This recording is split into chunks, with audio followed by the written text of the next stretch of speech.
മലങ്കര സഭാ തർക്കത്തിൽ ന്യൂസ് മലയാളത്തോട് പ്രതികരിച്ച് ആഗോള ഓർത്തഡോക്സ് സുറിയാനി സഭ പരമാധ്യക്ഷൻ ഇഗ്നാത്തിയോസ് അപ്രേം ദ്വിതീയൻ പാത്രിയാർക്കീസ് ബാവ പ്രശ്നങ്ങൾ പരിഹരിക്കാനാണ് ശ്രമമെന്ന് പാത്രിയാർക്കീസ് ബാവ ന്യൂസ് മലയാളത്തോട് പറഞ്ഞു.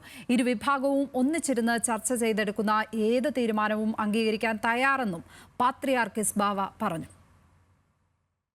ബസേലിയോസ് തോമസ് പ്രഥമൻ കാതോലിക്ക ബാവയുടെ 40ാം ഓർമ്മ ദിനാചരണത്തിന്റെ ഭാഗമായി കേരളത്തിലെത്തിയ പാത്രിയാർക്കീസ് ബാവ മലയക്കുരിശ് ദയറയിൽ നടന്ന കുർബാനയിൽ സഭയിലെ പ്രശ്നപരിഹാരത്തിന് ആഹ്വാനം ചെയ്തു. ഭിന്നിച്ചു നിൽക്കുന്ന വിഭാഗവുമായി ചർച്ചയ്ക്ക് തയ്യാറാണെന്ന് പറഞ്ഞ പാത്രിയാർക്കീസ് ബാവ ചർച്ചയ്ക്ക് ഏറ്റവും അനുയോജ്യമായ സമയമാണിതെന്നും പറഞ്ഞു. ഇരുവിഭാഗവും ഒന്നിച്ചിരുന്ന് ചർച്ച ചെയ്തെടുക്കുന്ന ഏത് തീരുമാനവും അംഗീകരിക്കുമെന്ന പാത്രിയാർക്കീസ് ബാവയുടെ നിലപാട് മലങ്കര സഭാ പ്രശ്നപരിഹാരത്തിന് വേഗത കൂട്ടുന്നതാണ്.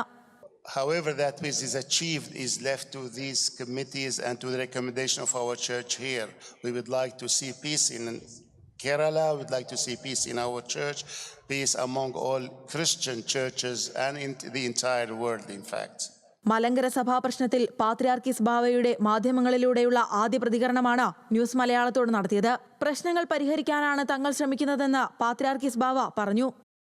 So we are all for solving the issues and we will do our best, but the best thing is through dialogue to talk about it and to come to an agreement. Ignatius Aphrem ദ്വിതീയൻ പാത്രിയാർക്കീസ് ബാവ മലയക്കുരിശ് ദയറയിൽ നടത്തിയ വിശുദ്ധ കുർബാനയിൽ 100 കണക്കിന് വിശ്വാസികൾ പങ്കെടുത്തു. News Malayalam, Kochi.